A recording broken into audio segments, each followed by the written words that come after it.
જે ભેદ આપણે વ્યવહારમાં અનુભવીએ છીએ, ભેદને સત્યતા આપીએ છીએ,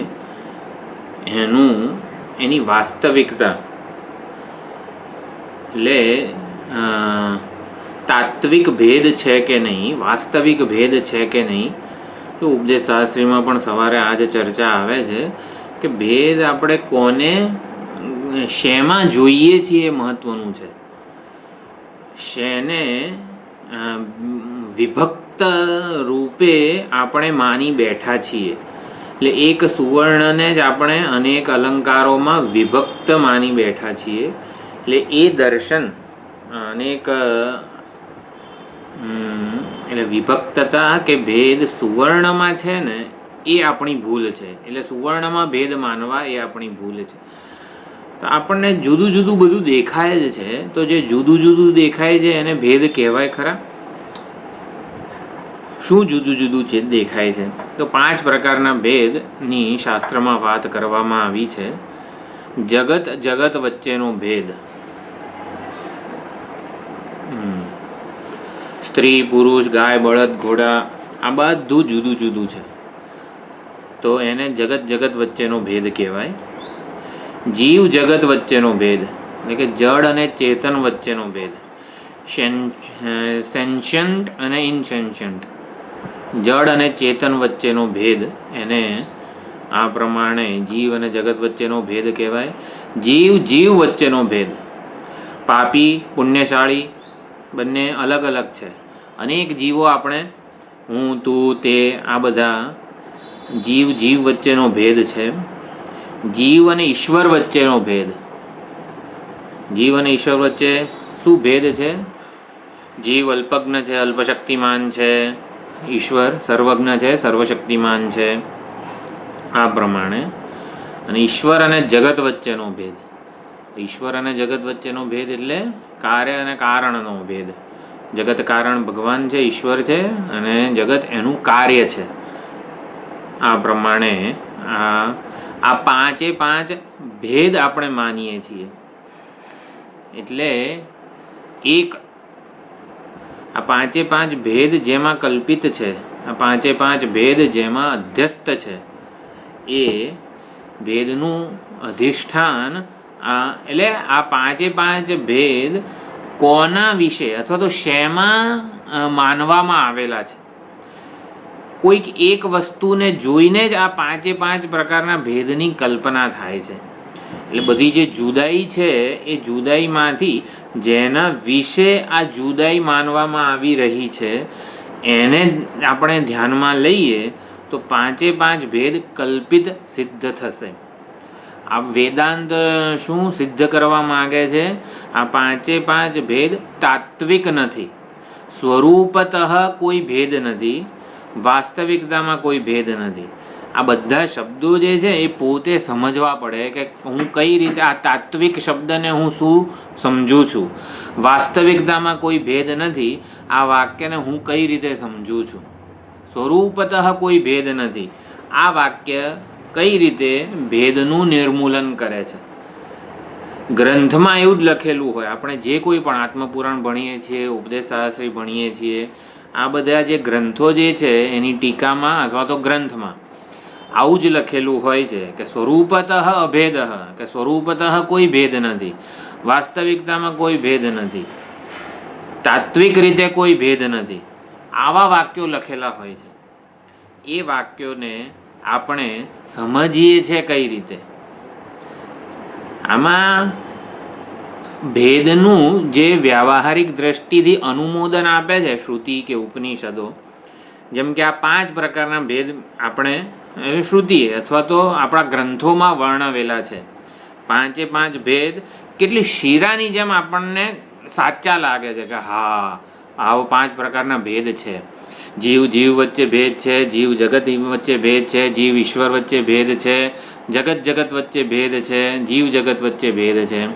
આ કેવું આપણે માનીએ જ છીએ ને આવું. એટલે આપણું જે માન્યતા છે એને અનુમોદન આપીને જાણે કે ગ્રંથો વાત કરે છે.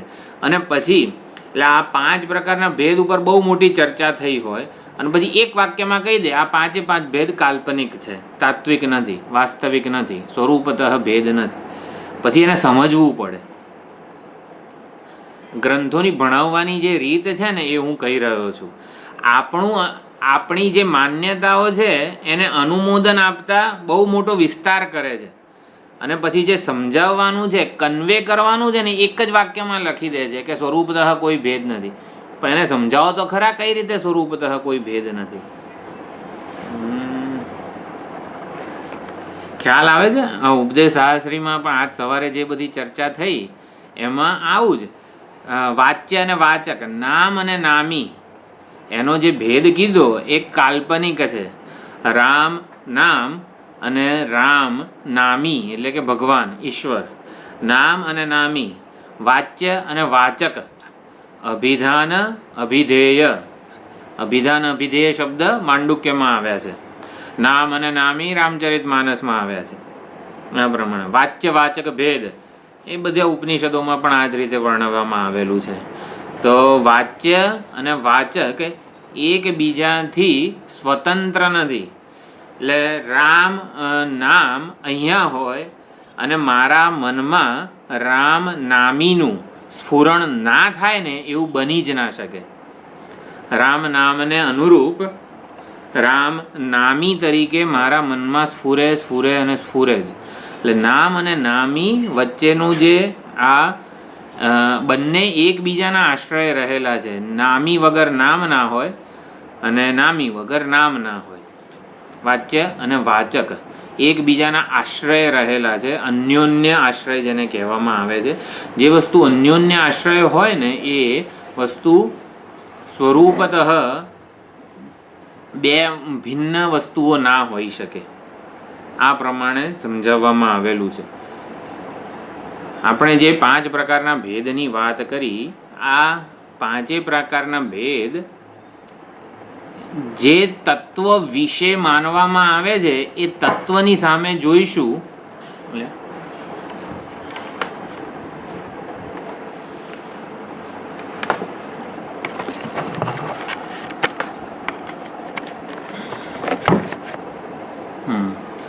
જે તત્વ વિશે માનવામાં આવે છે એ તત્વની સામે જોઈશું તો 5 ભેદ કલ્પિત થશે. અને 5 પ્રકારના ભેદ નામ અને રૂપ અથવા તો આપણી જે દ્રષ્ટિ છે એને આકૃતિ અંશ, નામ રૂપ અને પ્રયોજન એના ઉપર રાખીશું તો આપણને એ જુદાઈ લાગ્યા જ કરશે. પરંતુ જે તત્વ વિશે આ 5 ભેદ કલ્પાયેલા છે એ તત્વમાં કોઈ ભેદ નથી. સુવર્ણ તરફ દ્રષ્ટિ કરીશું તો અલંકારોનો ભેદ તાત્વિક ભેદ નહીં રહે. જો સુવર્ણ દ્રષ્ટિ પ્રાપ્ત થાય એટલે શું જતું રહે? ભેદ જતા રહે એવું આપણે સપોઝ એવું માનીએ છીએ કે સમજીએ છીએ કે સુવર્ણ દ્રષ્ટિ થાય ને અલંકારોમાં કોઈ ભેદ જણાશે નહીં. જાણે કે એવું આપણે સમજ્યા હોઈએ છીએ.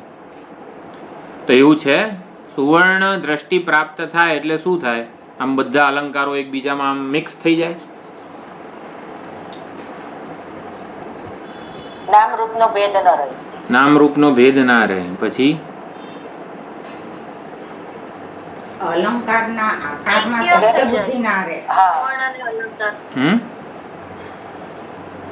નામ રૂપમાં સત્ય બુદ્ધિ ના રહે. અદ્વિતીયતા સુવર્ણની થઈ જાય. તો ભેદ દ્રષ્ટિ હતી ત્યારે સુવર્ણ અદ્વિતીય જ હતું. સુવર્ણ દ્રષ્ટિ પ્રાપ્ત થાય ત્યારે આમ શું થાય? આમ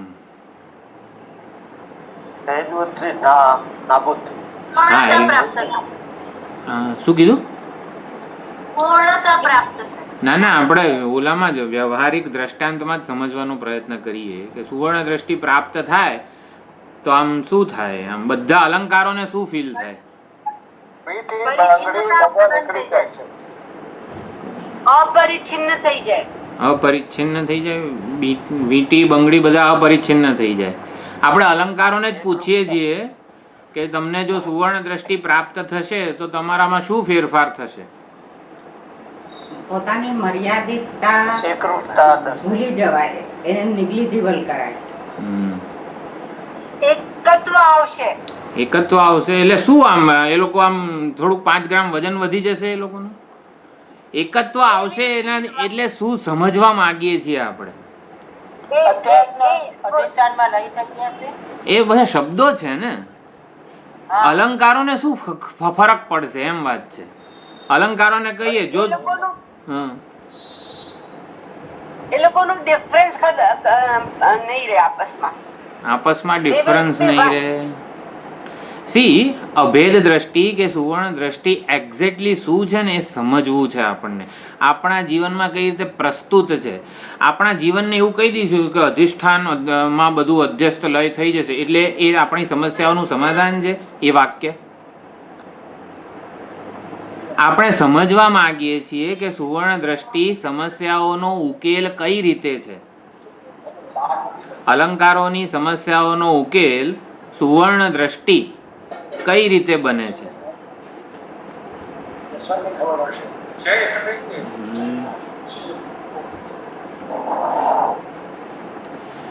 જો ભેદ એટલે શું? વીંટીપણું, બંગડીપણું. આ પણું જે છે ને એ જતું રહે. આ પણું જે છે ને એ જ વીંટીને સુવર્ણથી જુદું રાખે છે. બંગડીપણું બંગડીને સુવર્ણના લાભથી વંચિત રાખે છે. બંગડીપણું બંગડીને સુવર્ણના લાભથી વંચિત રાખે છે. તો ચલો એટલે અલંકારોમાં આપણે સમજ્યા તો મારામાં પણું શું છે જે મને બ્રહ્મના લાભથી વંચિત રાખે છે? અહંકાર, દેહ અભિમાન. હા, અજ્ઞાન કલ્પિત વ્યક્તિત્વ એ હું પણ છે. અલંકારોની દ્રષ્ટિએ ભેદ કોને કીધા છે? બંગડીપણું, વીંટીપણું, હારપણું, કંઠીપણું એને ભેદ કીધા છે. એને સત્યતા આપવામાં આવે ત્યારે હું બંગડી વીંટી કરતાં જુદી છું, હાર કરતાં જુદી છું એવું એને થાય. એટલે બંગડીને વીંટી અને હારમાં અસલામતી દેખાય કે આના કરતાં મારે ઉત્કૃષ્ટ કે મારું મહત્વ સ્થાપિત કરવું પડશે. આને અનર્થ કહેવાય. બંગડીપણાને ભેદ કીધો છે અને પછી બંગડીપણું જાળવી રાખવાને લીધે તારાથી મારે મહાન બનવું પડશે, મારે મારું સ્થાન સાચવી રાખવું પડશે, એને અનર્થ કહેવાય. અનર્થનું યસ હા. તો અનર્થ શેમાંથી જન્મે છે? પણામાંથી. મારામાં પણું શું છે? આઈડેન્ટિટી એ મારું પણું છે. દેહાભિમાન એ મારું પણું છે. હું દેહાભિમાન જેને સેલ્ફ આઈડેન્ટિટી કહેવામાં આવે છે એ ભેદ દ્રષ્ટિ છે. અને સુવર્ણ દ્રષ્ટિ એટલે હું સુવર્ણના લાભથી, બ્રહ્મના લાભથી વંચિત રહી જઉં છું. બંગડી પોતે સુવર્ણ જ છે છતાં સુવર્ણના લાભથી વંચિત રહી જાય છે. એ જ રીતે આ દરેકે દરેક વસ્તુ આપણે પોતે સમજવાની છે કે ભેદ અને અભેદ દ્વારા શું કહેવા માગે છે ગ્રંથકાર. આ બધા સમીકરણો આપણા મન બુદ્ધિમાં ગોઠવાવા જોઈએ કે 5 પ્રકારના ભેદની પહેલાં વાત કરે છે ગ્રંથો એટલે આપણને લાગે હા 5 ભેદ કેટલા બધા છે, હવે એમાં કઈ રીતે બધાનો અભેદ સિદ્ધ કરીશું. અને પછી થોડાકમાં કહી દે કે 5 ભેદ કલ્પિત છે, અતાત્વિક છે, અવાસ્તવિક છે. હકીકતમાં એ કઈ રીતે છે એ દરેકે જાતે ગોઠવવાનું છે. એટલે આપણે એકની એક જ વસ્તુ અનેક વખત કહીએ તો પણ એ પોતે ગોઠવેલું ના હોય ને ત્યાં સુધી એ ક્લિયર નહીં થાય. આ ભેદ અને અભેદ પોતે ગોઠવવાના છે આપણી બુદ્ધિમાં, ત્યારે એ આપણને પ્રસ્તુત લાગશે, પ્રેક્ટિકલ લાગશે. એટલે ખાસ ફરીને આ બધી ભેદની સુંદર ચર્ચા વાચ્યવાચકના ભેદની ઉપદેશાશ્રીમાં શરૂ થાય છે. બહુ સરસ ટોપિક છે એ પણ, તો એનો પણ આપણે પરિચય મેળવતા રહીશું. ઓમ સહના ભવતુ સહનૌ ભુનક્તુ સહ વીર્યં કરવાવહૈ તેજસ્વિનાવધીતમસ્તુ મા વિદ્વિષાવહૈ. ઓમ શાંતિ શાંતિ શાંતિ. હરિ ઓમ શ્રી ગુરુભ્યો નમઃ. હરિ ઓમ. સદાશિવસમારંભાં શંકરાચાર્યમધ્યમાम् अस्मदाचार्यपर्यन्तां વંદે ગુરુપરંપરાં વંદે ગુરુપરંપરાં. ઓમ નમો ભગવતે વૈવસ્વતાય મૃત્યવે બ્રહ્મવિદ્યાચાર્યાય નચિકેતસે ચ. મંત્ર 3, 4, 5 આ જે બધા છે એમાં આ દેહાદિ સંઘાત આપણા વ્યક્તિત્વથી સ્વતંત્ર વસ્તુ, વિલક્ષણ વસ્તુ આ ચૈતન્ય છે, આત્મા છે, જેના વિશે નચિકેતાએ પ્રશ્ન કરેલો હતો. નચિકેતાનો પ્રશ્ન શું હતો? દેહથી અતિરિક્ત આત્મા કે ચૈતન્ય નામની વસ્તુ છે કે નહીં, જે એક દેહ છોડીને બીજા દેહને ધારણ કરે છે એ દેહથી વિલક્ષણ છે કે નહીં. તો એતદ્વૈ તત એ રીતે યમરાજા એ નચિકેતાના પ્રશ્નનો ઉત્તર આપી રહ્યા છે કે જે તત્વ વિશે તે પૂછ્યું હતું, જે નિર્વિશેષ તત્વ વિશે જે પૂછ્યું હતું એ જ આ દેહાદિ સંઘાતમાં છે, દેહાદિ સંઘાતથી અતીત પણ છે. તો એનું લિંગ એટલે ચિહ્ન આપવામાં આવે છે. આ દેહાદિ સંઘાત એક સંવાદિત રીતે અંદરના બધા અવયવો કાર્ય કરી રહ્યા છે એ જ બતાવે છે કે એ અંદર એટલે દેહથી અતિરિક્ત ચૈતન્ય છે એવું બતાવે છે. તો હા, મંત્ર 3માં મધ્યે વામનમાસીનમ વિશ્વે દેવા ઉપાસતે એવું કીધું. આ પ્રાણ, અપાન, ઉદાન, આ 5 પ્રાણ જે છે, પ્રાણના ભેદ એ સ્વયં જડ છે, એ પોતે કંઈ કાર્ય કરી શકતા નથી. પરંતુ એ મધ્યે વામનમાસીનમ, આ મધ્યમાં વામન ભગવાન છે. વામન ભગવાન અત્યંત સુંદર, વામયતિ સર્વમ, બધાને સુંદર બનાવે છે. ચિદાભાસ રૂપે આપણા શરીરમાં વ્યાપ્ત છે, માટે ચિદાભાસ વડે ઉપલબ્ધ છે. ચિદાભાસ જો વિદાય લઈ લે તો પછી આ શરીરની સુંદરતા રહેતી નથી. શરીરની સુંદરતા રહેતી નથી. વામન અત્યંત સુંદર. તો વામન ભગવાન છે પોતે સ્વરૂપે ત્રિવિક્રમ છે. 3 અથવા તો બધી જ ત્રિપુટીને માપીને બેઠા છે. ત્રિપુટીને માપીને કોણ બેઠું હોય? ત્રિપુટીને માપીને કોણ બેઠું હોય? એનું અધિષ્ઠાન. હા, ત્રિપુટીનું અધિષ્ઠાન ત્રિપુટીને માપીને બેઠેલું હોય. તો ત્રિપુટીના અધિષ્ઠાન રૂપે ત્રિવિક્રમ રૂપે છે અને ત્રિવિક્રમ રૂપે વિદ્યમાન છે, છતાં વામન રૂપે વર્તમાન બનીને આવે છે. દ્રષ્ટા રૂપે, જે વામન ભગવાનના માતા પિતા કોણ? અદિતિ અને કશ્યપ. તો અદિતિ માતા એ બ્રહ્મવિદ્યા છે અને કશ્યપ એટલે દ્રષ્ટા. તો બ્રહ્મવિદ્યા એ કશ્યપનું એટલે કે દ્રષ્ટાનું મૂળભૂત વાસ્તવિક બ્રહ્મ સ્વરૂપ પ્રતિપાદિત કરે છે. અને એ રીતે વામન ભગવાન આવીને આપણને આપણા બ્રહ્મ સ્વરૂપનો બોધ આપે છે. મધ્યે વામનમાસીનમ વિશ્વે દેવા ઉપાસતે. તો બધા દેવો એટલે કે ઇન્દ્રિય કાર્યકરણ સંઘાત અથવા તો ઇન્દ્રિય, મન, બુદ્ધિ, પ્રાણ, અહંકાર જે કંઈ પણ છે એ બધું એ વામન ભગવાનની જ પૂજા, ઉપાસના, આરાધના કરી રહ્યા છે.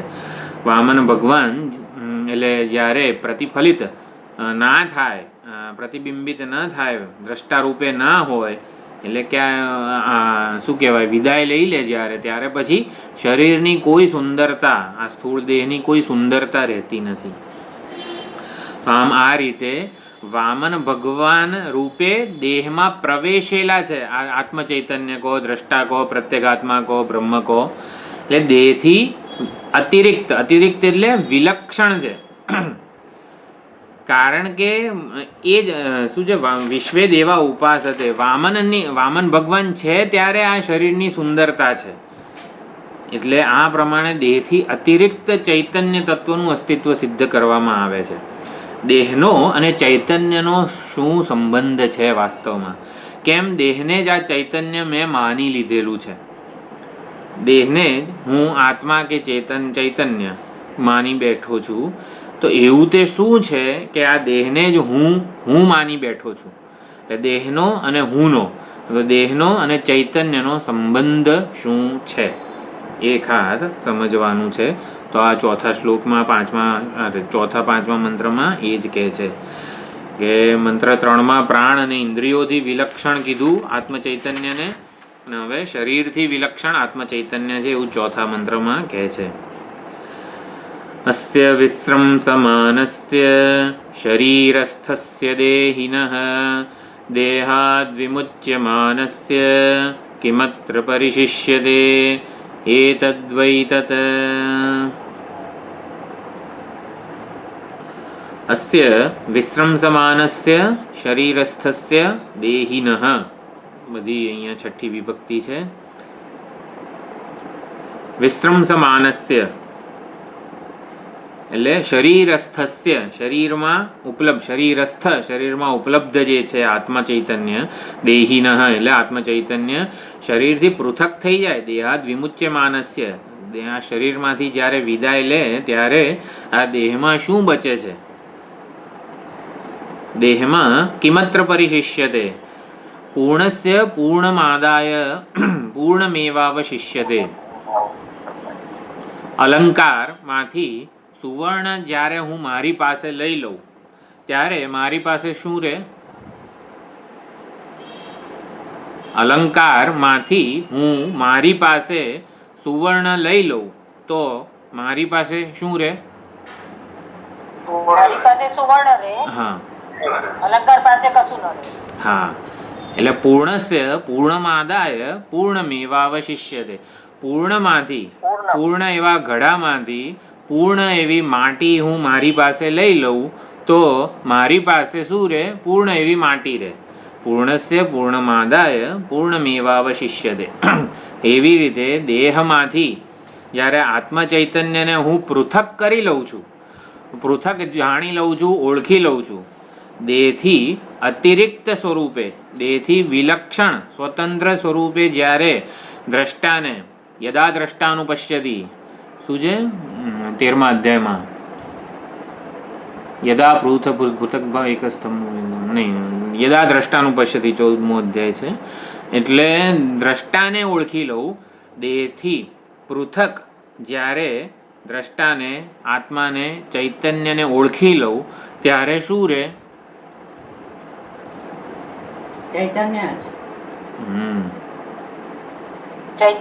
ચૈતન્ય રહે. કિમત્ર પરિશિષ્યતે, જે બાકી રહે છે ને એ તદ્વૈ તત. જો આ મંત્ર આવી રીતે જાય છે, ઘડામાંથી માટી હું મારી પાસે લઈ લઉં તો મારી પાસે શું રહે? માટી રહે. ઘડામાંથી હું ખાલી માટી લઈ લઉં છું, ઘડો નામ અને ઘડો રૂપ આકાર ત્યાં ને ત્યાં રહેવા દઉં છું. મારા ડાબા હાથમાં ઘડો છે, પણ એ છે ને ઓલો પકાવ્યા વગરનો, અગ્નિના ભઠ્ઠામાં પકાવ્યા વગરનો ઘડો છે, થોડો પોચો પોચો ઘડો છે. અને જમણા હાથમાં હું થોડીક થોડીક માટી એમાંથી લેતો જઉં છું. ડાબા હાથમાં ઘડો છે. તમને આ ડાબો જ દેખાય છે કે જમણો દેખાય છે? આ મિરર ઇમેજ થઈને આવે છે, મને ખબર નથી. ડાબા હાથમાં ઘડો છે પણ પોચો છે, અગ્નિના ભઠ્ઠામાં પકાવ્યા વગરનો ઘડો છે, પોચો પોચો ઘડો છે. એટલે એમાંથી હું થોડી થોડી થોડી થોડી માટી લેતો જઉં છું, જમણા હાથમાં મૂકી દઉં છું. તો મારા જમણા હાથમાં શું રહે? હા, જમણા હાથમાં માટી રહે, ઘડો ના રહે. જમણા હાથમાં ઘડો રહે, ડાબા હાથમાં તો ઘડો રહે ને, એ પણ ના રહે. પૂર્ણસ્ય પૂર્ણમાદાય પૂર્ણમેવાવશિષ્યતે. ઘડામાંથી હું માટી કાઢીને મારા જમણા હાથમાં મૂકી દઉં તો અહીંયા કશું ના રહે ને અહીં માટી જ રહે. એ પ્રમાણે અસ્ય વિસ્રંસમાનસ્ય શરીરસ્થસ્ય દેહિનઃ દેહાદ વિમુચ્યમાનસ્ય કિમત્ર પરિશિષ્યતે. જ્યારે દેહથી પૃથક આત્મચૈતન્યને, દ્રષ્ટાને ઓળખી લેવામાં આવે ને ત્યારે દેહ નામની કોઈ વસ્તુ રહેતી નથી.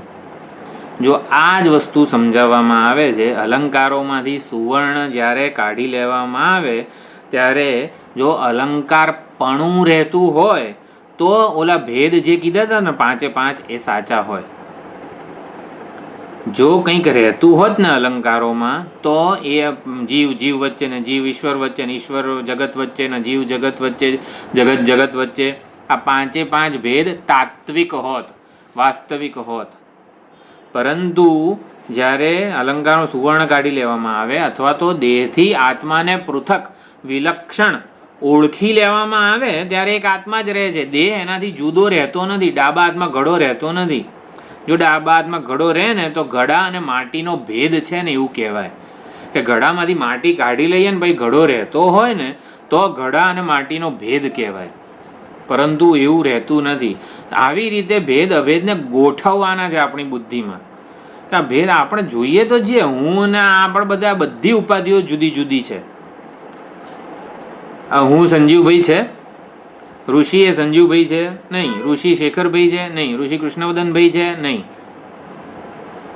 અને આટલો બધો સ્પષ્ટ ભેદ આપણે અનુભવીએ છીએ, આપણે માનીએ છીએ, આપણે નિર્ધારિત કરેલો છે ભેદને કે બે જુદી સ્વતંત્ર વિલક્ષણ વ્યક્તિઓ છે અને પછી વેદાંત કહે છે બધું એક જ આત્મા જ છે. તો જેને સંજીવભાઈ કહું છું, જેને ઋષિ કહું છું, જેને કૃષ્ણવદનભાઈ, જેને શેખરભાઈ કહું છું, એ બધામાંથી જ્યારે દ્રષ્ટાને ઓળખી લઈએ, ચૈતન્યને ઓળખી લઈએ ને તો પછી આ ચારેમાં એક ચૈતન્યના દર્શન થાય. અત્યારે શું થાય છે? ચૈતન્યને સંજીવભાઈ પણું પ્રાપ્ત થયેલું છે માન્યતામાં. ઋષિ પણું એને ચૈતન્ય કીધું છે, દેહ વિશિષ્ટ ચૈતન્ય માનવામાં આવેલું છે. ચૈતન્યને દેહ વિશિષ્ટ માનવું એ દેહાભિમાન કહેવાય, આઈડેન્ટિટી કહેવાય. ચૈતન્યને દેહ વિશિષ્ટ માનવું એને જ આઈડેન્ટિટી કહેવાય, દેહાભિમાન કહેવાય. અને એ જ અનર્થ કે ભેદ બુદ્ધિ સર્જે છે. ચૈતન્યને દેહ વિશિષ્ટમાંથી દેહ અતિરિક્ત ઓળખી લઈએ. દેહ અતિરિક્ત ઓળખવાનું છે. આપણે ઓળખીએ છીએ કે નહીં? ભાઈ ચૈતન્ય આ શરીરથી સ્વતંત્ર વસ્તુ છે, સ્વતંત્ર એન્ટિટી છે, એવું આપણે આટલા વર્ષોના શ્રવણથી જાણીએ તો છીએ જ ને. ચૈતન્યને દેહ વિશિષ્ટ માનીએ છીએ કે દેહથી અતિરિક્ત માનીએ છીએ?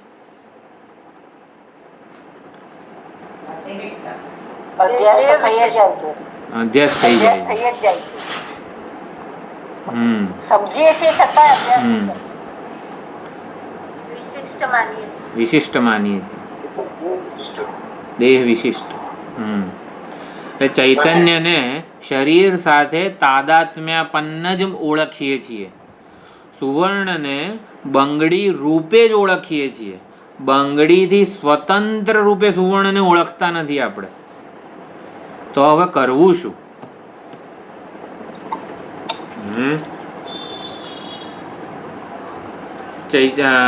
બંગડીથી સ્વતંત્ર રૂપે સુવર્ણને ઓળખવાનો શું કરવાનું?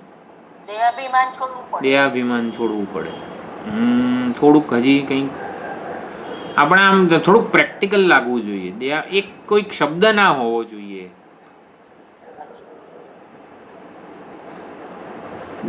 સુવર્ણને બંગડીથી સ્વતંત્ર ઓળખવું હોય, વિલક્ષણ ઓળખવું હોય તો એવી જગ્યાએ જઈને સુવર્ણને જોવું પડે જ્યાં બંગડીપણું ના હોય. બરોબર? થતી જ નથી ને. બંગડીને જોઈને બંગડી જ દેખાઈ જાય છે, સુવર્ણ દેખાતું જ નથી. તો જ્યાં બંગડી ના હોય ને સુવર્ણ હોય એવું જગ્યાએ સુવર્ણને જઈને જોવું પડે. એટલે દેહથી સ્વતંત્ર રીતે ચૈતન્યનો અનુભવ જ્યાં થતો હોય ને એવી જગ્યાએ ચૈતન્યનું નિર્ધારણ કરવું પડે, અથવા તો એવી રીતે ચૈતન્યને આપણે સમજવું પડે કે હા આ દેહ નહોતો છતાં ચૈતન્ય હતું. ખ્યાલ આવે છે? અને એટલે જ આ સ્વપ્ન અવસ્થા અને સુષુપ્તિ અવસ્થાનો વિચાર આટલો બધો વેદાંતમાં કરવામાં આવે છે, જ્યાં સ્પષ્ટપણે જાગ્રત દેહથી આ ચૈતન્ય જે આત્મા જે છે ને એ સ્વતંત્ર છે અને જાગ્રત દેહ એ આત્માનો વેશ માત્ર છે ને એવું સ્પષ્ટપણે ઓળખી શકાય છે. જેમાં આપણે કીધું કે ડાબા હાથમાં ઘડો હોય અને જમણા હાથમાં હું એની માટી લઈ લઉં તો ડાબા હાથમાં કંઈ ઘડો રહેતો નથી. એવી રીતે ચૈતન્યને, દ્રષ્ટાને, આત્માને દેહ વિશિષ્ટ નહીં પરંતુ દેહ અતિરિક્ત એટલે વિલક્ષણ અને સ્વતંત્ર રૂપે ઓળખવામાં આવે ત્યારે દેહનું દેહપણું નથી રહેતું, દેહાભિમાન રહેતું નથી. આપણે દેહ રહે કે નહીં એમાં કોઈ વધારે રસ નથી, દેહાભિમાન રહેતું નથી. દ્રષ્ટાના સ્વરૂપને ઓળખી લઈએ તો દ્રષ્ટાને દેહાભિમાની, દેહ વિશિષ્ટ બનતો રોકી શકાય છે. એટલે એટલા માટે જ અહીંયા બધું એ પ્રમાણે દેહથી આત્માનો વિવેક બતાવવામાં આવે છે આ મંત્રચારમાં. તો શરીરસ્થસ્ય, શરીર સાથે તાદાત્મ્યાપન્ન જ્યારે માનવામાં આવે છે ચૈતન્યને, ચૈતન્યના અનુગ્રહથી આ શરીર ચેતનવંતુ છે. ચૈતન્યનો અનુગ્રહ ના હોય, ચૈતન્યનો અનુગ્રહ ના હોય તો આ શરીર ચેતનવંતુ નથી. તો ચૈતન્યનો શું અનુગ્રહ છે આ શરીર ઉપર? ચૈતન્યનો અનુગ્રહ હોય તો જ આ શરીર ચેતનવંતુ બને છે. તો ચૈતન્ય કઈ રીતે અનુગ્રહિત કરે છે? પ્રકાશિત કરે છે, પ્રતિબિંબિત થઈને. ભગવાનનો અનુગ્રહ હોય તો ભગવાનનું જ્ઞાન થાય વગેરે આપણે ભક્તિના એટલે ભાગવત વગેરે ગ્રંથોમાં ભણેલા છીએ. તો એવી રીતે વેદાંતમાં ચૈતન્યનો અનુગ્રહ એટલે શું? ચૈતન્ય દ્રષ્ટારૂપે ઉપલબ્ધ થાય હૃદય ગુફામાં, બુદ્ધિ ગુફામાં, પ્રતિબિંબિત થાય બુદ્ધિમાં, ત્યારે ચિદાભાસ રૂપે પ્રગટ થાય એ ચૈતન્યનો અનુગ્રહ. નારાયણનો અનુગ્રહ શું? રામ અને કૃષ્ણ રૂપે અવતરે એ નારાયણનો અનુગ્રહ. તો એવી રીતે ચિદાભાસ રૂપે અવતરે અને ચિદાભાસ રૂપે જ્યારે પ્રતિબિંબિત થાય એ ચૈતન્યનો અનુગ્રહ છે. એ જ બતાવે છે કે આ શરીરથી જુદું છે ચૈતન્ય. વિવેક એ જ કરવાનો છે કે શરીર કરતાં ચૈતન્ય એક સ્વતંત્ર વસ્તુ છે. શરીરનો ભાગ નથી, શરીરનું કોઈ અંગ નથી, શરીર પાર્ટ, પ્રોડક્ટ એન્ડ પ્રોપર્ટી. ચૈતન્ય શરીરનો કોઈ ગુણધર્મ નથી, ચૈતન્ય શરીરનો કોઈ ભાગ નથી, ચૈતન્ય શરીરનું કોઈ કાર્ય નથી. આમ જાગતાની સાથે ચૈતન્યનો આવિર્ભાવ થાય એવું પણ નહીં. એટલે ખાસ સમજવાનું, ચૈતન્યને દેહથી આપણો પુરુષાર્થ એક જ છે. દ્રષ્ટાને, ચૈતન્યને આ શરીરથી વિશિષ્ટ માનીએ નહીં. એટલે ભાઈ વિશિષ્ટમાંથી અતિરિક્ત માનીએ એવું આ મંત્રચાર આપણને પહોંચાડી રહ્યો છે ખાલી. એટલે એનો કોઈ ભાવ પૂછતું નથી. હા, અસ્ય કિમત્ર પરિશિષ્યતે, કશું શું બાકી રહે છે? કંઈ શરીરમાં કંઈ બાકી રહેતું નથી, ખાલી દ્રષ્ટા જ રહે છે. હા, એટલે ઓલું જે ઉદાહરણ પહેલાં આપ્યું હતું, રાજા અને નગરમાં અને દ્વારપાળ હોય ને બધું નગરી હોય, નગરજનો હોય, તો રાજા જ્યારે વિદાય લે છે નગરજનો સાથે, નગરજનોને લઈને રાજા વિદાય લે છે, ત્યારે નગરમાં શું બચે છે? કશું જ બાકી રહેતું નથી.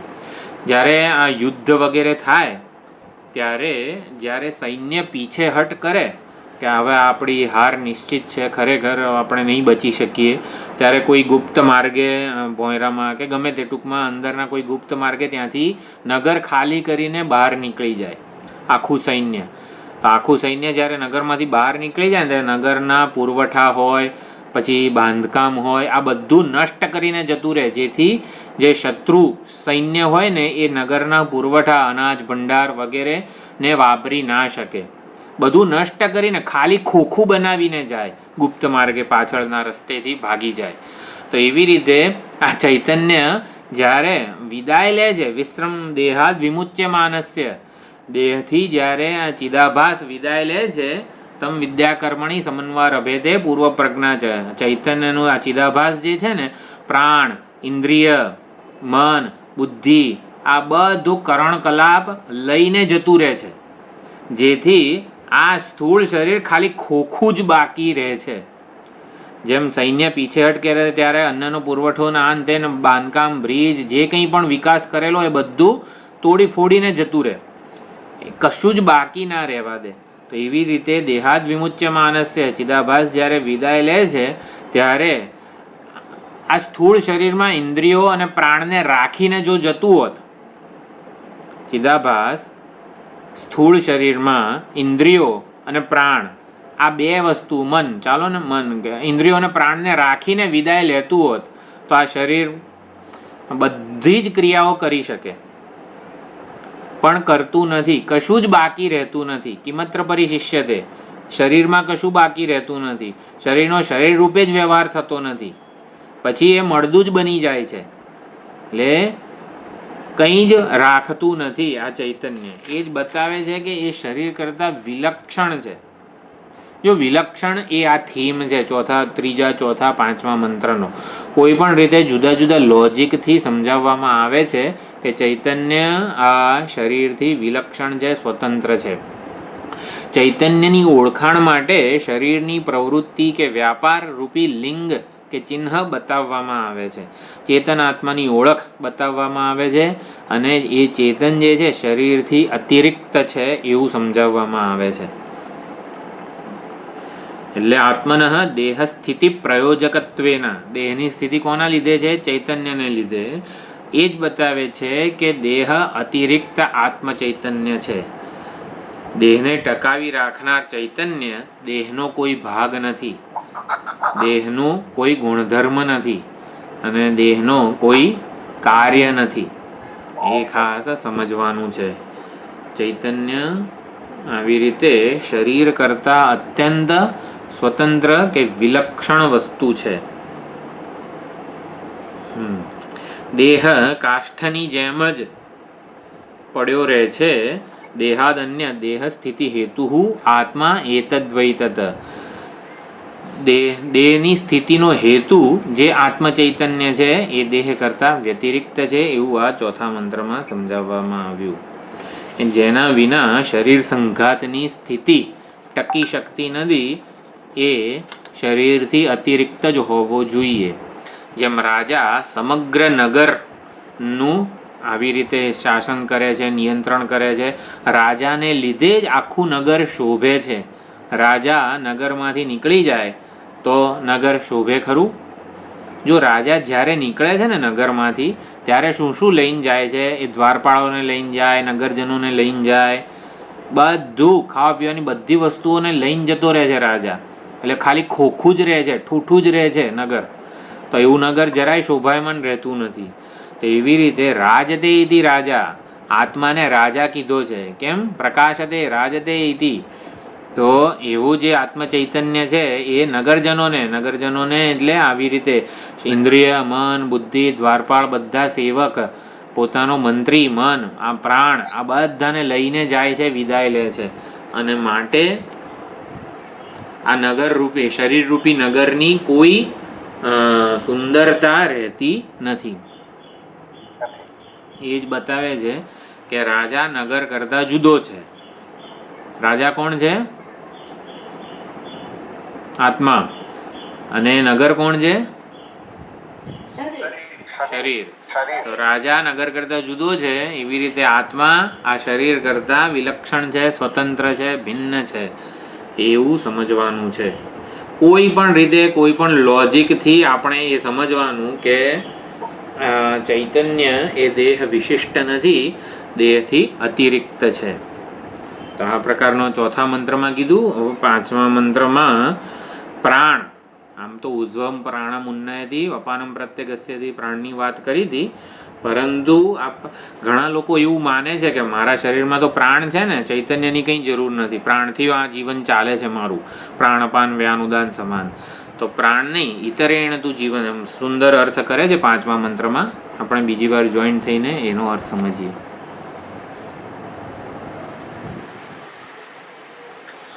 Recording stop.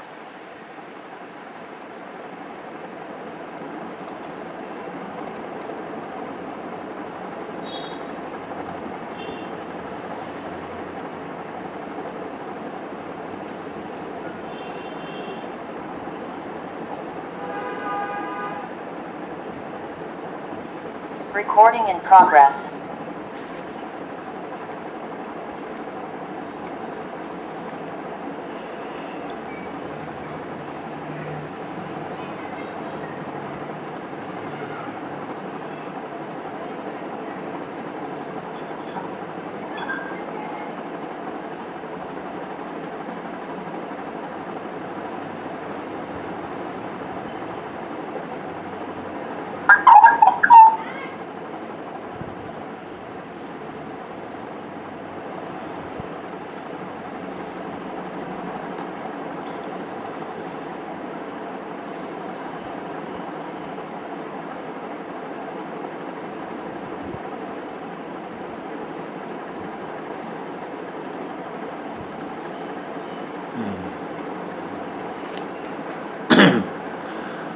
તો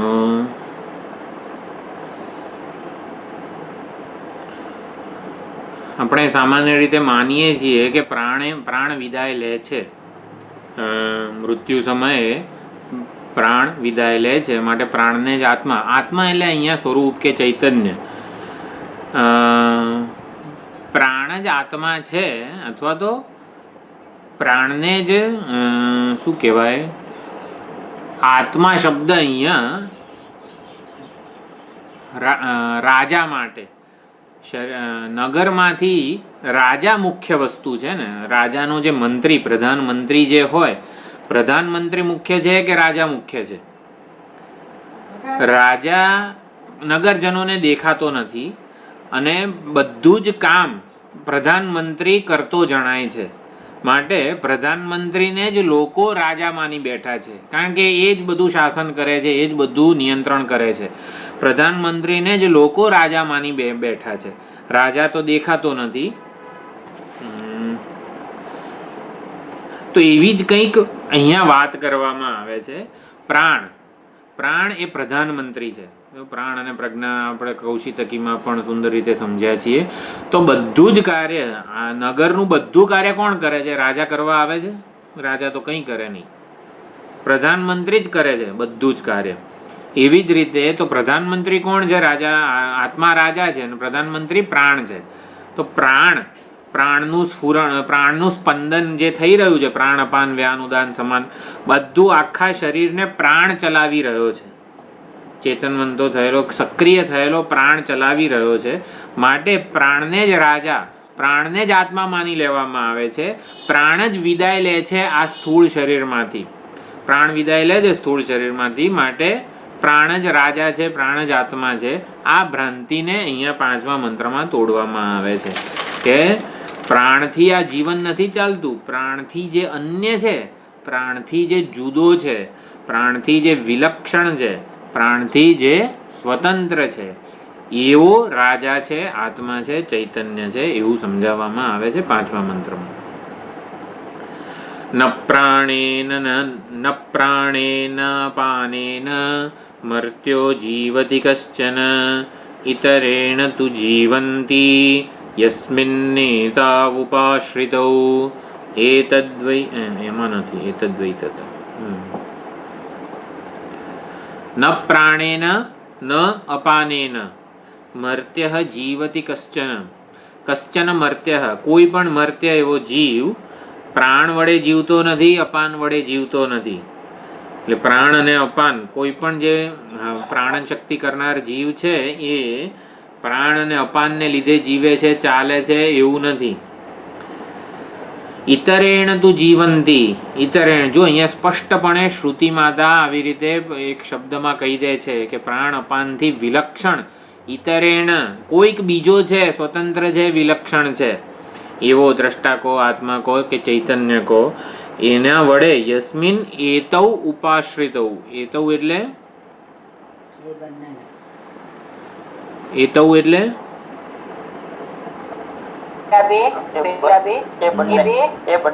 એ બંને. કયા બે? રમણ ને મગન. પ્રાણ અને આત્મા. પ્રાણ અને આત્મા, રાજા અને પ્રધાનમંત્રી. નહીં, અનમ્યુટ કરીને બોલો. રાજા અને પ્રધાનમંત્રી. હા, પ્રાણ અને અપાન.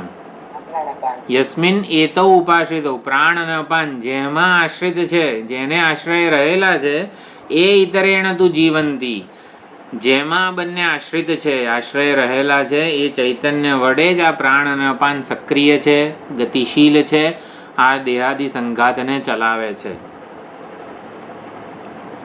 પ્રાણ અતિરિક્ત આત્મા બ્રહ્મ છે. જ્યારે ચૈતન્યને, આત્માને દેહથી અતિરિક્ત જાણવામાં આવે, દેહથી પૃથક કરીને ઓળખવાનો પ્રયત્ન કરવામાં આવે ને, ત્યારે એ બ્રહ્મ છે.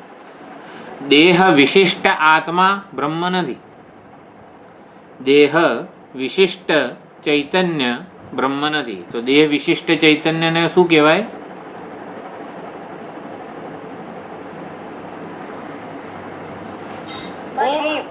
હા, જીવ. ચિદાભાસ કો, જીવ કો. હા, દેહ વિશિષ્ટ ચૈતન્યને તો જીવ આપણે કરતા ભોગતા સુખી દુઃખી બિચારો બાપડો વગેરે જે કંઈ માનીએ છીએ એ દેહ વિશિષ્ટ ઉપાધિ વિશિષ્ટ.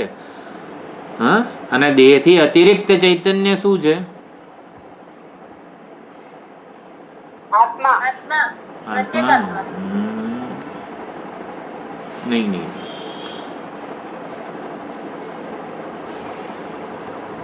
જ્યારે બંગડી રૂપે સુવર્ણને માનવામાં આવે, બંગડીપણું, ત્યારે પછી ભાઈ બંગડીના રૂપમાં રહેલું સુવર્ણ, પણ બંગડીથી વિલક્ષણ રૂપે સુવર્ણને માનવામાં આવે તો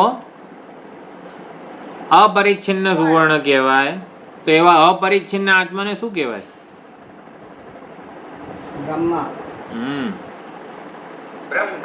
બ્રહ્મ. દેહ વિશિષ્ટ ચૈતન્ય જે છે આત્મા છે એને જીવ કહેવાય. દેહ અતિરિક્ત ચૈતન્ય છે એને બ્રહ્મ કહેવાય. જો ચૈતન્યને જેવો દેહથી પૃથક ઓળખીએ ને ત્યારે બ્રહ્મ સ્વરૂપે જ રહે, બ્રહ્મ સ્વરૂપે જ ઓળખાય. જ્યાં સુધી ચૈતન્યને ઔપાધિક દ્રષ્ટિથી દેહરૂપી ઉપાધિના સંદર્ભમાં માનવામાં આવે છે ને ત્યાં સુધી જ એમાં જીવત્વ કલ્પાયેલું છે. જીવત્વ પણું જે છે ને, પણું દેહાભિમાન જેને કહેવાય કે પણું કહેવાય, એ કલ્પાયેલું છે.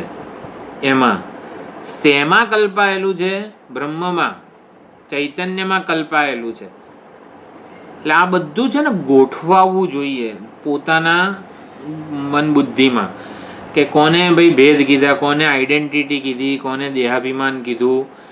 એટલે અહીંયા પ્રાણના સંદર્ભો, પ્રાણને ઉપાધિ રૂપે દર્શાવીને, આગળના મંત્રમાં શરીરને ઉપાધિ રૂપે કીધું હતું, એવી રીતે અહીંયા એના આગળના મંત્રમાં વિશ્વદેવા ઉપાસતેથી ઇન્દ્રિયને કીધું હતું, ઇન્દ્રિય અને પ્રાણને. અહીંયા ખાલી પ્રાણ અપાન વ્યાન ઉદાન સમાન 5 જે છે ને વૃત્તિ ભેદથી, કાર્ય ભેદથી જે 5 પ્રકારના પ્રાણ છે એની વાત થઈ રહી છે. તો પ્રાણ અતિરિક્ત આત્મા બ્રહ્મ છે, ભૂમા છે, અપરિચ્છિન્ન છે. તો અને એના અનુગ્રહથી આ 5 પ્રકારના પ્રાણ પોતાનું કાર્ય કરે છે. કયા કાર્ય કરે છે? તો 5 તંત્ર જે છે, શ્વસન તંત્ર, ઉત્સર્જન તંત્ર વગેરે જે કંઈ પણ બધા જે કાર્ય કરે છે, કચરો સાફ કરવાનું, પછી બજારમાંથી સામાન લઈ આવવાનું, પછી ભોજન પકવવાનું, પછી પીરસવાનું, આ બધી દોડાદોડ બધા સેવકો 5 પ્રકારના સેવક છે.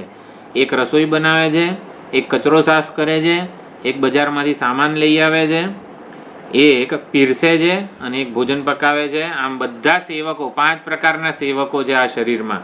એ દોડાદોડ કરે છે. કેમ? કારણ કે શેઠ બેસેલા છે આ શરીરમાં. શેઠ છે. શેઠ એટલે શ્રેષ્ઠ છે. શ્રેષ્ઠ શબ્દનું જ અપભ્રંશ શેઠ થયા છે. નગર શ્રેષ્ઠ એટલે નગર શેઠ એવું થાય. કોઈક શ્રેષ્ઠ વસ્તુ છે, વામન વસ્તુ છે, ચૈતન્ય છે, આત્મા છે. એના માટે થઈને આ 5 સેવકો પ્રાણ અપાન વ્યાન ઉદાન સમાન દોડાદોડ કરી રહ્યા છે, એની સેવા કરી રહ્યા છે, શેઠની સેવા ચાકરી કરી રહ્યા છે. પોતપોતાનું કાર્ય કરે છે. જે ભોજન પકવવા વાળો હોય, રસોઈયો હોય ને, રસોઈ જ કરે. એ પછી બીજું કામ કરવા નથી જતો, લાય ને ઓલું કરી લઉં થોડુંક, નહીં. 5 પ્રાણ જે છે ને એ પોતાનું નિયત કર્તવ્ય કરી રહ્યા છે. આપણે સમજીએ છીએ શું? પ્રાણથી અતિરિક્ત આ ચૈતન્ય રહેલું છે એવું સમજવા માંગીએ છીએ. એ વિધેય છે. અને અહીંયા વર્ણન શું થાય છે? પ્રાણ અપાન વ્યાન ઉદાન સમાન બધા કયાગ્રા છે. કયાગ્રા છે એટલે પોતાનું નિયત કર્તવ્ય કરી રહ્યા છે. તો પોતાનું નિયત કર્તવ્ય ક્યારે કરે? એમનાથી જુદો કોઈક પ્રાણ અપાન વ્યાન ઉદાન સમાનમાંથી જ કોક એક 5માનો એક આત્મા હોત તો 5 આવી રીતે નિયત કર્તવ્ય કર્મ કરતા હોત ખરા? કરે ને, એમાં વાંધો શું છે? જો બધા બાળકો સ્કૂલમાં એકદમ ડિસિપ્લિન છે, પોતાના નોટબુકમાં લેસન કરી રહ્યા છે, બધું સરસ રીતે, તોફાન નથી કરતા, સરસ રીતે ભણી રહ્યા છે, એ જ બતાવે છે કે કોઈક શિક્ષક ત્યાં હાજર હોવો જોઈએ. નકર તો બધા તોફાની બારકસ છોકરાઓ છે, તોફાન જ કરે, પરંતુ શિસ્તબદ્ધ થઈને ભણી રહ્યા છે. એ જ બતાવે છે કે શિક્ષક ત્યાં હાજર હોવો જોઈએ. આ અનુમાન છે. શિક્ષકની હાજરીનું આ અનુમાન છે. શિક્ષક આપણને દેખાતો નથી, પણ બે બારી છે સ્કૂલની વર્ગખંડની, 2 બારી છે. એમાં છોકરાઓ આવી રીતે એકદમ તોફાની છોકરાઓ, 50 જેટલા છોકરાઓ છે, પણ શિસ્તબદ્ધ રીતે પોતાની નોટમાં લખી રહ્યા છે. એ જ બતાવે છે કે શિક્ષક હાજર હોવો જોઈએ. શિક્ષક દેખાતો નથી આપણને. તો એવી જ રીતે એવું નિરૂપણ અહીંયા થાય છે કે આ પ્રાણ અપાન વ્યાન ઉદાન સમાન બધા જ પોતાનું નિયત કર્તવ્ય કરી રહ્યા છે, બરોબર. પરંતુ આપણને ઓલો રાજા કે શિક્ષક દેખાતો નથી. એટલે પ્રાણથી આ વિદ્યાર્થી, તોફાની વિદ્યાર્થીઓથી કોક જુદો એવો શિક્ષક હોવો જોઈએ. જો શિક્ષક જ વિદ્યાર્થીનો ડ્રેસ પહેરીને બેસી ગયો હોય વિદ્યાર્થીઓ જોડે, તો કોઈ વિદ્યાર્થી ઝાલ્યો રહે ખરો? તોફાની જ હોય બધા વિદ્યાર્થીઓ, તો તોફાન જ થાય ને. કોઈ શાંતિથી લેસન કરે ખરું? જો શિક્ષક વિદ્યાર્થીઓથી જુદો એવો ના રહેતો હોય, વિદ્યાર્થીના સ્વાંગમાં જ આવીને બેસી જાય, તો વિદ્યાર્થીઓ ભણે કે તોફાન કરે? તોફાન કરે. ભણે. ભણે? કારણ કે એની હાજરી તો છે ને. ઓળખાય કઈ રીતે? તોફાન જ કરે. ઓળખ નથી ને એટલે તોફાન જ કરે. શિક્ષક રૂપે ના ઓળખાય, વિદ્યાર્થીનો ઓલું પહેરીને આવી જાય, યુનિફોર્મ પહેરીને આવી જાય, અને વિદ્યાર્થીઓ તોફાની જ હોય, તો પછી તોફાન જ કરે ને. તોફાન કરે. હા, હું વાત એ કહેવા માંગુ છું કે વિદ્યાર્થી કરતા જુદો એવો શિક્ષક હોય ને, તો જ વિદ્યાર્થીઓ શાંતિથી શિસ્તબદ્ધ રીતે કાર્ય કરે.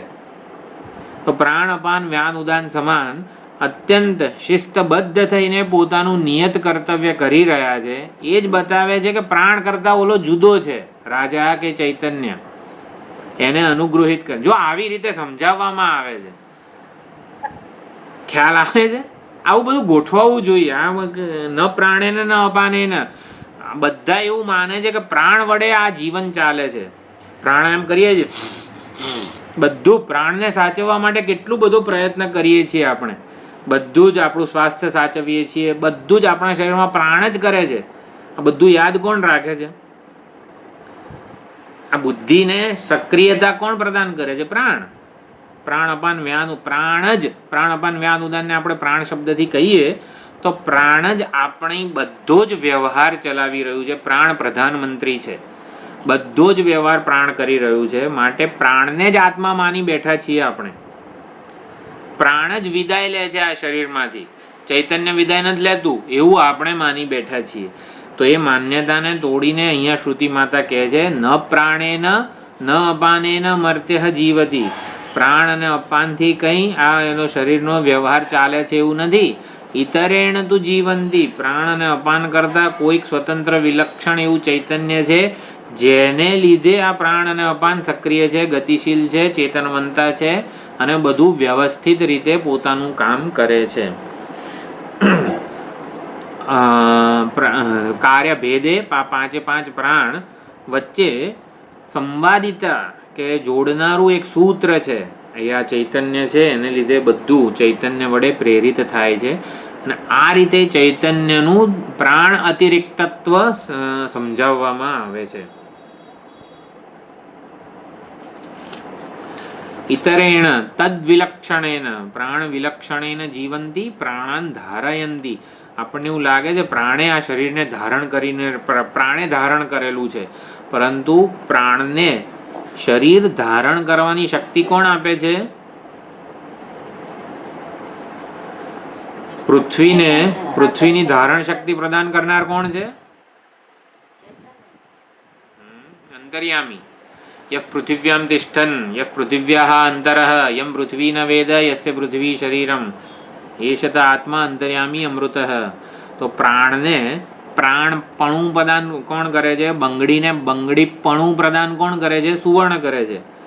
સુવર્ણ બંગડી કરતાં જુદું છે, વિલક્ષણ છે, સ્વતંત્ર છે, તો જ એ બંગડીને બંગડીપણું પ્રદાન કરી શકે.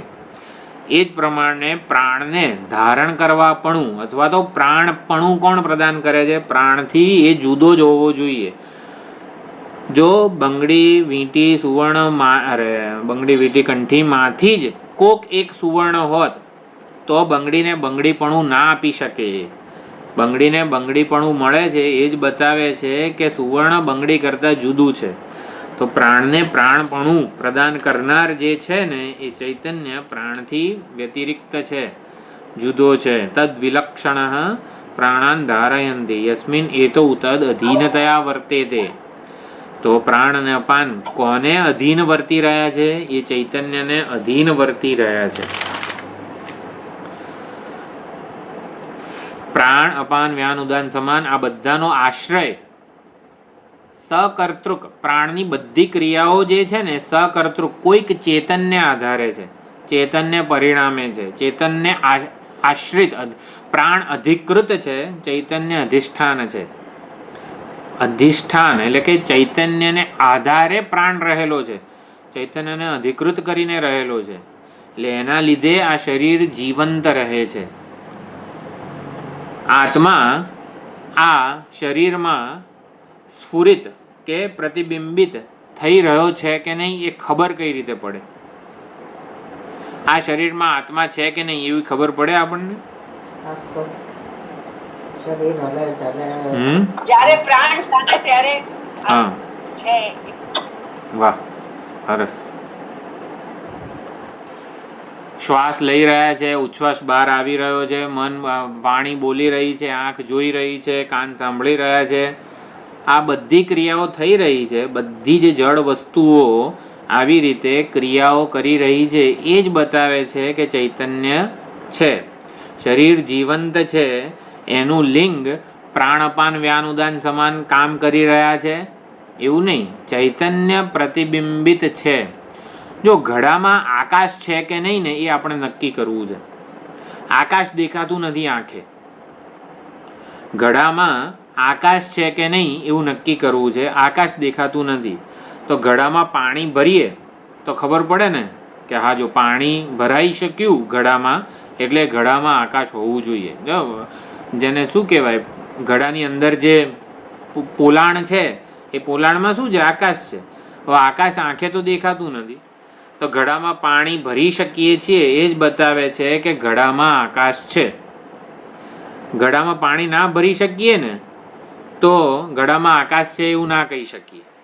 એટલે પાણી ભરાય ને એ આપણું લિંગ થયું, ચિહ્ન થયું, અસ્તિત્વ પુરવાર કરવા માટેનું. તો એવી જ રીતે આ ચૈતન્ય આ શરીરમાં છે કે નહીં એનું લિંગ છે આ પ્રાણ અપાન વ્યાન ઉદાન સમાન. દરેકે દરેક આવી રીતે કાર્યાન્વિત છે, ગતિશીલ છે. આંખ જોઈ રહી છે, કાન સાંભળી રહ્યા છે, પ્રાણ અપાન વ્યાન ઉદાન સમાન. શરીરમાં પ્રાણ ચાલુ છે એટલે આત્માનું સ્ફુરણ છે. તો સ્ફુરણ શબ્દ અહીંયા ચિદાભાસ માટે છે. આત્મા તો આ શરીરમાંથી જ્યારે પ્રાણને લઈને જીવાત્મા ઉત્ક્રમણ કરે ત્યારે સામાન્ય ચૈતન્ય રૂપે તો રહેલું જ હોય છે આત્મા, જેને અસ્તિત્વ કહેવાય, અસ્થિભાતિ પ્રિય કહેવાય, પરંતુ વિશેષ રૂપે ઉપલબ્ધિ નથી રહેતી. એટલે આ આત્માનું સ્ફુરણ થઈ રહ્યું છે આ શરીરમાં. કઈ રીતે નક્કી થાય? પ્રાણ અપાન વ્યાન ઉદાન સમાન બધા કાર્યશીલ છે, ગતિશીલ છે, સક્રિય છે, એ રીતે નક્કી થાય છે. એટલે પ્રાણનું સ્પંદન નથી તો આત્માનું સ્ફુરણ નથી એવું કહેવાય. જો પ્રાણનું સ્પંદન ના થતું હોય, મળદામાં પ્રાણનું સ્પંદન નથી થતું માટે આત્માનું સ્ફુરણ નથી એવું જ કહેવાય. પરંતુ પ્રાણેન અહીંયા શું છે? ન પ્રાણેન ન અપાનેન મર્ત્યો જીવતી કશ્ચન. પ્રાણ વડે અપાન વડે કંઈ આ જીવતો નથી. કોના વડે જીવે છે? પ્રાણ અને અપાનને જે ચેતનવંતા સક્રિય બનાવે છે એવા ચૈતન્ય વડે જીવે છે. એ કાર્ય કરનાર છે ને પ્રાણ છે. આપણા બધા જ વ્યવહારનું કર્તા કોણ છે? પ્રાણ છે. પ્રાણ જ પ્રધાનમંત્રી છે અને આત્મા શું છે? રાષ્ટ્રપતિ છે. રાષ્ટ્રપતિ કંઈ ના કરે, પ્રધાનમંત્રી બધું કરે. એટલે પ્રાણને જ આત્મા માની બેઠા છીએ. બધું જ કાર્ય કરનાર કોણ છે? રાજા જે છે ને એ દેખાતો નથી માટે પ્રધાનમંત્રીને જ આપણે રાજા માની બેઠા છીએ.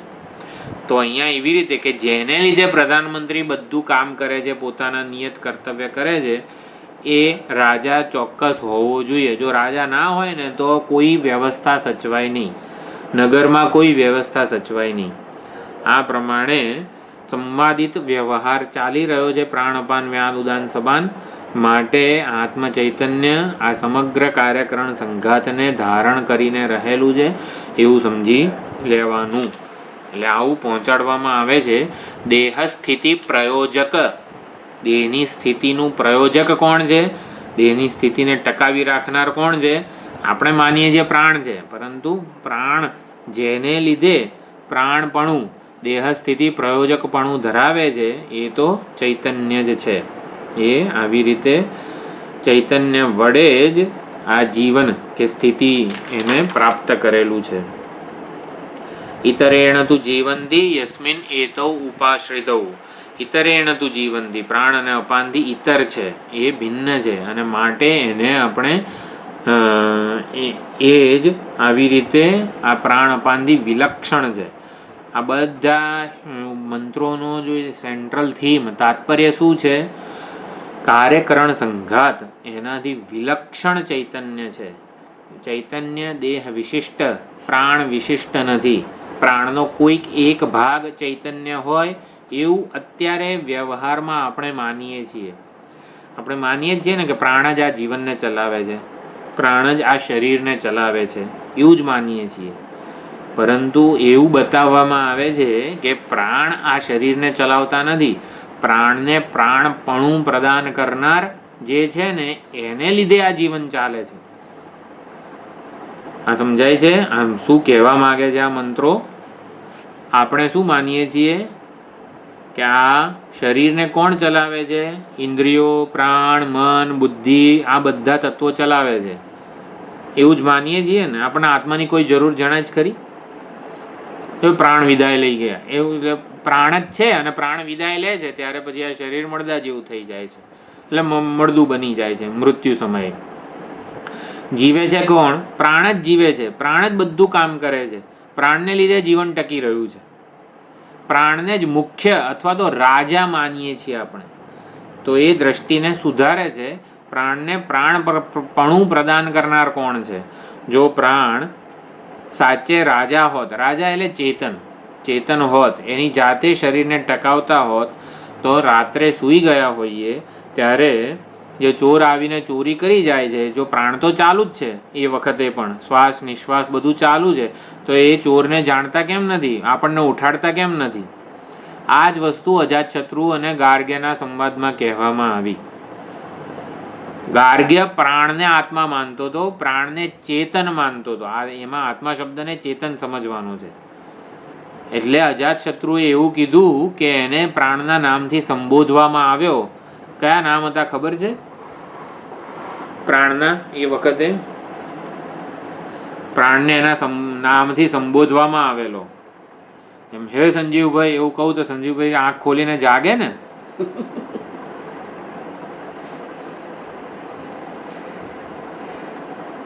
હા, એવી રીતે પ્રાણને એના નામથી સંબોધવામાં આવેલો. નગરમાં એક વ્યક્તિ સૂતો હતો અને ગાર્ગ્ય પ્રાણને જ આત્મા માનતો હતો, કારણ કે પ્રાણને ચેતન માનતો હતો. આત્મા શબ્દ છોડીએ, પ્રાણને ચેતન માનતો.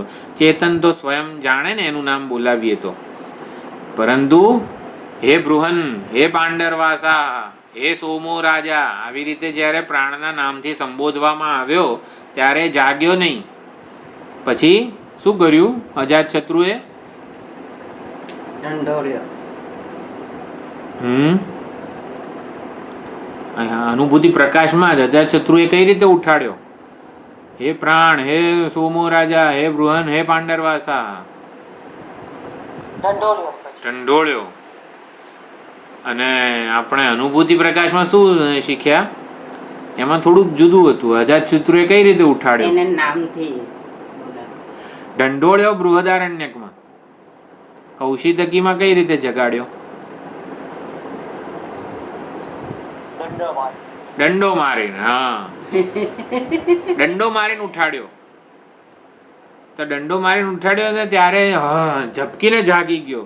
શું સફાળો જાગ્યો, ક્યાંથી આવ્યો એમ. એવી રીતે કોઈક ઢંઢોળીને શિબિરમાં બધા સૂઈ ગયા હોય, પછી જગાડીએ આપણે બાજુવાળાને, હલા ધ્યાનનો ક્લાસ આવ્યો, ચલો ઉઠો એમ કરીને.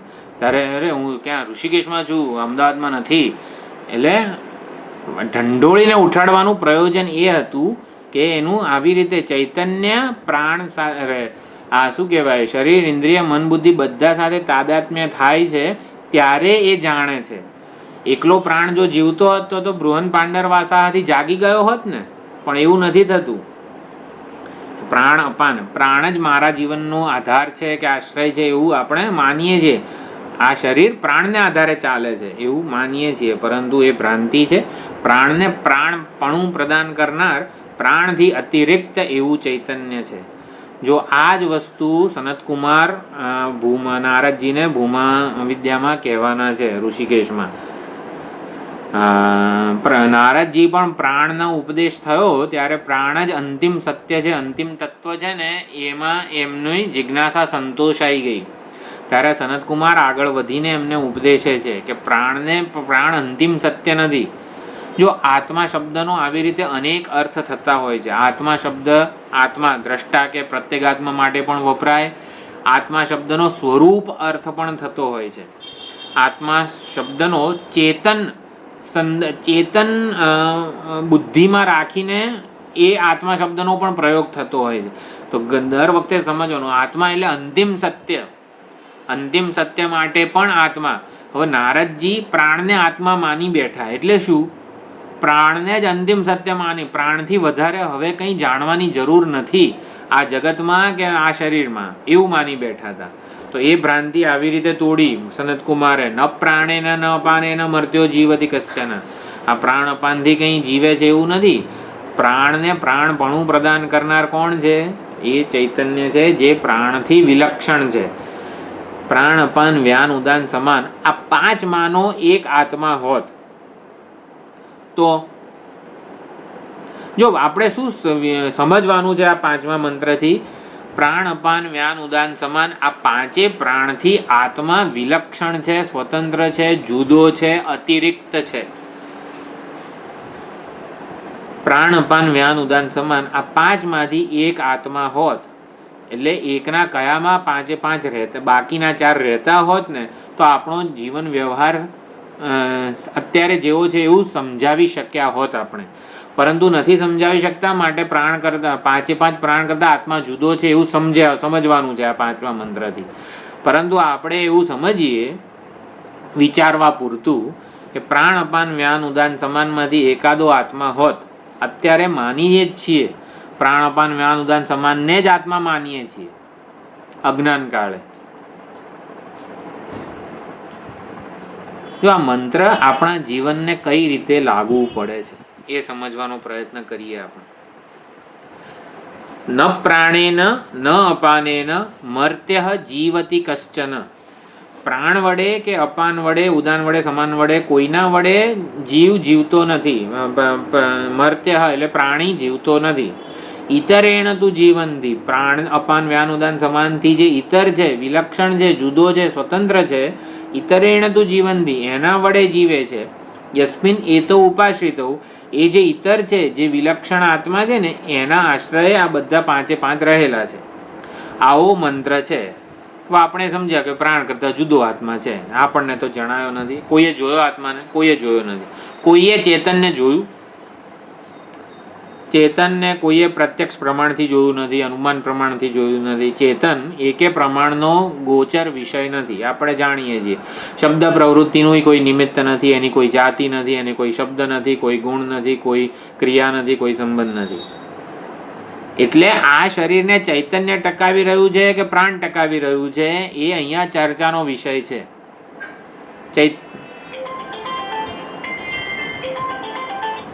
ચૈતન્ય,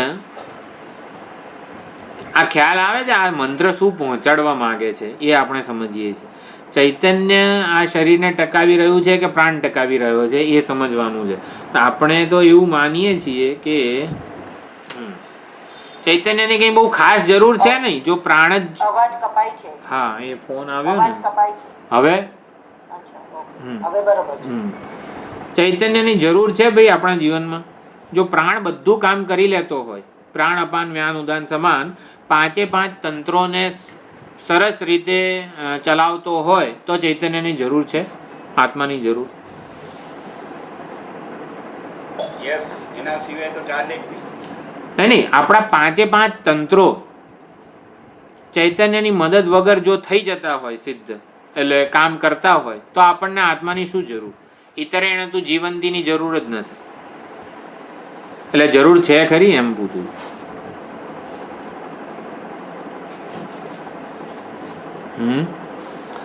આત્માની જરૂર તો ખરી ને.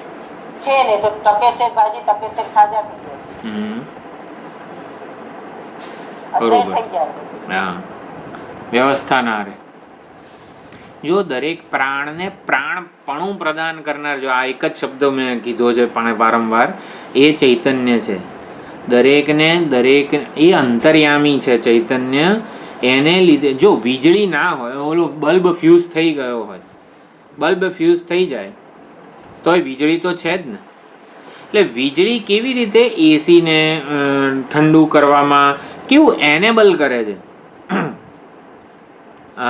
હીટરને ગરમ કરવામાં, બધી જ રીતે. બલ્બ જે છે 100નો બલ્બ હોય તો 100 જેટલો પ્રકાશ આપે, માધ્યમ જેવું હોય.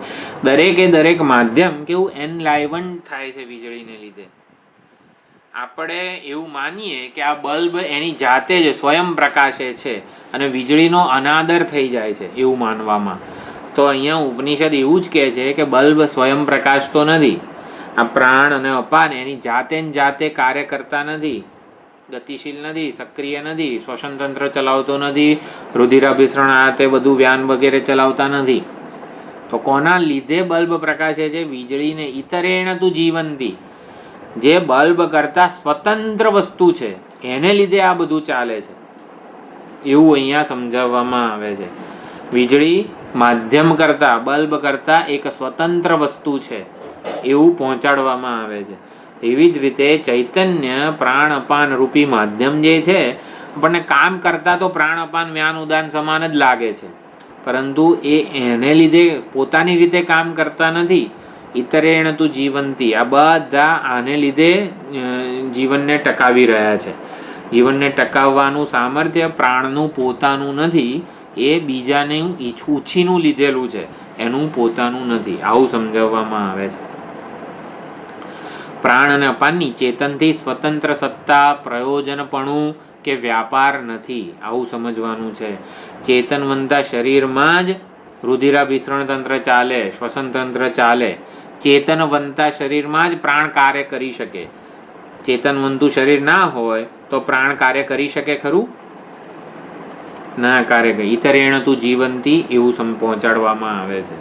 એટલે ગતિમાન સમષ્ટિ પ્રાણ વ્યષ્ટિ સ્તરે કે સમષ્ટિ સ્તરે પ્રાણ કાર્યરત છે. કેમ? કારણ કે ચૈતન્યથી અનુગૃહિત છે એ માટે. ઇતરેણ તું જીવંતી, આ પ્રમાણે લિંગ વડે, ચિહ્ન વડે આ સમજાવવામાં આવ્યું કે દેહ, ઇન્દ્રિય, મન, પ્રાણ, બુદ્ધિ આ બધાથી વિલક્ષણ વ્યતિરિક્ત આ ચૈતન્ય તત્વ છે. પ્રાણ અતિરિક્ત આત્મા જ આ બ્રહ્મ છે, એ જ એનું વાસ્તવિક સ્વરૂપ છે.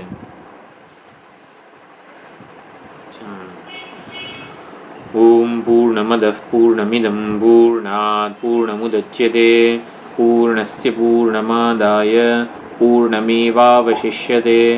ઓમ શાંતિ શાંતિ શાંતિ. હરિ ઓમ શ્રી ગુરુભ્યો નમઃ. હરિ ઓમ.